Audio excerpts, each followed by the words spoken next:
నీటి వనరులను భావితరాల అవసరాలకు సమృద్ధిగా అందించే లక్ష్యంతో కేంద్ర రాష్ట్ర ప్రభుత్వాలు పనిచేస్తున్నాయని ఏలూరు ఎమ్మెల్యే బడేటి చంటి పేర్కొన్నారు. ఇదే సంకల్పంతో సాగు, ఇతర అవసరాల నిమిత్తం ట్రీట్మెంట్ ప్లాంట్ను ప్రజలకు అందుబాటులోనికి తీసుకురానున్నారు. ఏలూరు 50 డివిజన్లో అమృత్ పథకంలో భాగంగా ఏలూరు నగరపాలక సంస్థ ఆధ్వర్యంలో సుమారు 37.5 కోట్ల రూపాయల నిధులతో నూతనంగా నిర్మించిన మురుగునీటి ట్రీట్మెంట్ ప్లాంట్ ట్రయల్ రన్ పనులను Eluru MLA Badeti Chanti switch on చేసి ప్రారంభించారు. ప్రారంభోత్సవానికి విచ్చేసిన ఎమ్మెల్యే చంటికి పండితులు పూర్ణకుంభ స్వాగతం పలికారు. అధికారులు పుష్పగుచ్చాలు అందించి ఘన స్వాగతం పలికారు. ఈ సందర్భంగా ప్లాంట్లోని వివిధ విభాగాలను పరిశీలించిన ఎమ్మెల్యే చంటికి అధికారులు, ఇంజనీర్లు మ్యాప్ సహాయంతో ట్రయల్ రన్ ఆపరేషన్ విధానాన్ని వివరించారు. అనంతరం ఎమ్మెల్యే చంటి మాట్లాడుతూ 2018లో గత ఎన్డీఏ ప్రభుత్వ హయాంలో నీటిని వృధా కానివ్వరాదనే సదుద్దేశంతో అమృత్ పథకంలో భాగంగా ప్రారంభమైన ట్రీట్మెంట్ ప్లాంట్ పనులు గత వైసీపీ ప్రభుత్వం నిర్లక్ష్యం కారణంగా నత్తనడకన సాగాయన్నారు. తిరిగి తన హయాంలో మళ్లీ ఆ పనులకు మోక్షం కలిగించి ప్లాంట్ సేవలను ప్రజలకు కానుకగా అందించే లక్ష్యంతో పనిచేస్తున్నామన్నారు.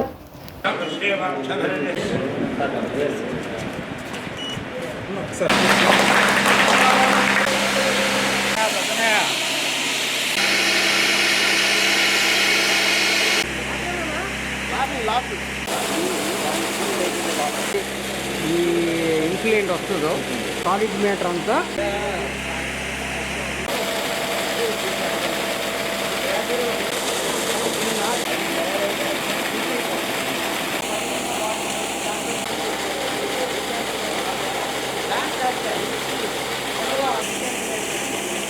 ఏలూరు నియోజకవర్గంలో మరి నాగార్జున కన్స్ట్రక్షన్ వాళ్ళు 2018లో 5th LD మురుగునీటి శుద్ధి ప్లాంట్ని మరి ప్రారంభించడం జరిగింది. ఈ రోజున మరి దాని ట్రయల్ రన్ ఇవాళ వేయడం జరిగింది. దీన్ని 90 రోజుల పాటు ట్రయల్ రన్ చేయవలసిన అవసరం ఎంత ఉంది. లోగడ 5 సంవత్సరాల్లో కూడా మరి కొద్దిగా పనులు నిదానంగా సాగటం వల్ల మరి ఇన్నేళ్ళు పట్టింది. దీన్ని ఇప్పుడు త్వరితగతిన చేసి ఏదైతే మురుగునీటిని అంతటి కూడా శుద్ధి చేసి అది వాడుకోవటానికి ఉపయోగపడే స్థాయిలోకి వచ్చినప్పటికీ కూడా దీన్ని శుద్ధి చేసిన తర్వాత బయటకు వదిలేయడం జరుగుద్ది. గార్డెనింగ్ కానీ, అలాగే ఏదైనా కడుక్కోవడానికి కానీ, అలాగే ఏదైతే కార్లు వీటికి కానీ అన్నిటికీ కూడా దానికి కూడా వాడుకోవడానికి కూడా కుదురుతాయి. కానీ శుద్ధి చేసి బయటకు వదిలేయవలసిన అవసరం ఉంది కాబట్టి ఈ ప్లాంట్ అన్ని కార్పొరేషన్లో కూడా ఏర్పాటు చేయవలసిన అవసరం ఉంది కాబట్టి మరి ఇక్కడ ఏర్పాటు చేయడం, త్వరితగతిన దీన్ని ఇచ్చేయడం. ఇక్కడికి 6 డివిజన్లకి సంబంధించిన వేస్ట్ వాటర్ అంతా కూడా ఇంటిలో నుంచి కూడా వాళ్ళందరికీ కూడా రేపు రాబోయే రోజుల్లో అందరికీ కూడా ఇంటి నుంచి కూడా కనెక్షన్లు కలుపుతాం. ఆ మురుగు నీరు కూడా ఇందులోకి వస్తుంది. ఇందులో నుంచి శుద్ధి చేయబడి బయటకు వస్తాయి. ఎక్కడా కూడా ఏదైతే మనం దాంట్లో బాగా శుద్ధి లెట్రిన్ వాటర్ కానీ ఆ వాటర్ కూడా ఇందులోకి వచ్చి శుద్ధి చేసి బయటికి రావటం వల్ల ప్రజలకి ఏ ఇబ్బంది జరగకోకుండా ఉండే విధంగా దీన్ని అంతటా కూడా ప్లాన్ చేశారు. ప్రతి ఒక్కరికి కూడా కొంచెం ఇంటింటికి కూడా కొంచెం వ్యయం అయ్యే పరిస్థితి ఉంది. దాన్ని దృష్టిలో పెట్టుకుని మరి కార్పొరేషన్ ద్వారా మాట్లాడి వాళ్ళతోనూ వీళ్ళతోనూ టైఅప్ చేసుకుని రేపు రాబోయే 6 నెలల్లో మొత్తం కూడా ప్రతి ఇంటి నుంచి కనెక్షన్ కూడా దీనికి ఏర్పాటు చేయడం జరుగుతుంది.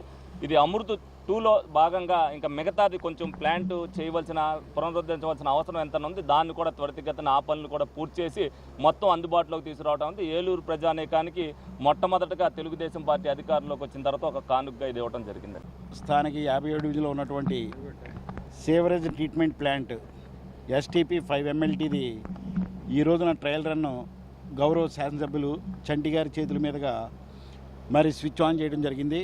దీని యొక్క ఉపయోగం, ప్రత్యేకతలు ఏంటంటే 2018లో మరి ఆ రోజున ఏలూరు కార్పొరేషన్ ద్వారా మన అమృత్ 1.0లో సెంట్రల్ గవర్నమెంట్ స్కీమ్ ద్వారా ఏలూరు కార్పొరేషన్ నుంచి ప్రపోజల్స్ పంపించి ఆ రోజున ఉన్న ముఖ్యమంత్రిగా ఉన్నటువంటి చంద్రబాబు నాయుడు గారి ఆధ్వర్యంలో 37.5 కోట్ల రూపాయలు పెట్టి మరి STP 5 MLT ప్లాంట్ని మరి శాంక్షన్ చేయించుకోవటం, మరి దానిలో భాగంగానే ఆ రోజునే ఈ కన్స్ట్రక్షన్ స్టార్ట్ చేశాము.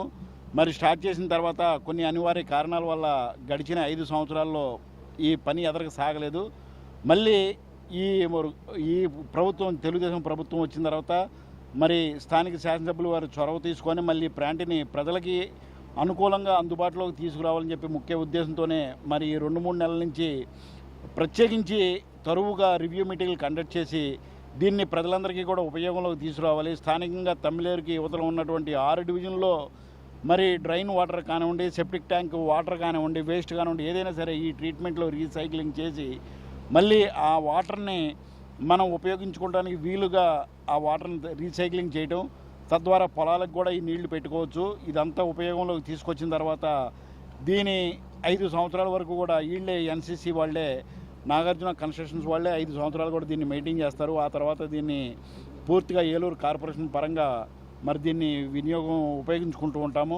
మరి అట్లాగే 1 టౌన్ కానివ్వండి, 2 టౌన్ కానివ్వండి, ఫేజ్ 2లో 2.20లో అమృత్లో సెంట్రల్ గవర్నమెంట్ ఏదైతే మరి వేస్ట్ వాటర్ ఎక్కడ కూడా చుక్క వేస్ట్ అవ్వకూడదు, ఆ అండర్గ్రౌండ్ డ్రైనేజీలోంచి వచ్చేటువంటి వాటర్ రీసైక్లింగ్ అయిపోవాలి, ఎక్కడ కూడా ప్రజలు ఎవరు కూడా ఈ మురుగునీరు బారిన పడి అనారోగ్యానికి పాల్గొకూడదని ముఖ్య ఉద్దేశంతోనే ఈ underground drainage water recycling treatment plant పెట్టుకోవటం ఎక్కడెక్కడ జరుగుతున్నది. మరి రానున్న రోజుల్లో ఎమ్మెల్యే గారు చొరవ తీసుకొని మరి 1 టౌన్ 2 టౌన్లో కూడా ఈ 10 MLT ప్లాంట్లు 2 తీసుకురావడానికి మరి ప్రపోజల్స్ కూడా రంగం సిద్ధం చేస్తున్నామని చెప్పి ఏలూరు ప్రజలకు అందరికీ కూడా తెలియజేస్తున్నాం. ఇది కొంచెం ఎక్స్పెన్సివ్ అయినా కానీ ఏలూరు నగరపాలక సంస్థ తరఫున కౌన్సిల్ తీర్మానం చేసి దీన్ని ప్రజలకు అతి తక్కువ రేట్లకే అండర్గ్రౌండ్ డ్రైనేజీ పైప్ లైన్లు అన్నీ కూడా రానున్న 2-3 నెలల్లోనే కలుపుతామని చెప్పి ప్రజానికి తెలియజేసుకుంటూ ప్రజలెవరూ కూడా డ్రైన్లో వేస్ట్ ప్లాస్టిక్ బాటిల్ కానీ, కొబ్బరి బాటిల్స్ కానీ ఇట్లాంటి ఏది పడేయకుండా వాటర్ మాత్రమే వదలాలి, దాన్ని ట్రీట్మెంట్ చేసి మేము పొలాలకి నీళ్ళు అందిస్తామని చెప్పి ఈ సందర్భంగా తెలియజేసుకుంటూ ప్రజలందరూ కూడా సహకరించాలి.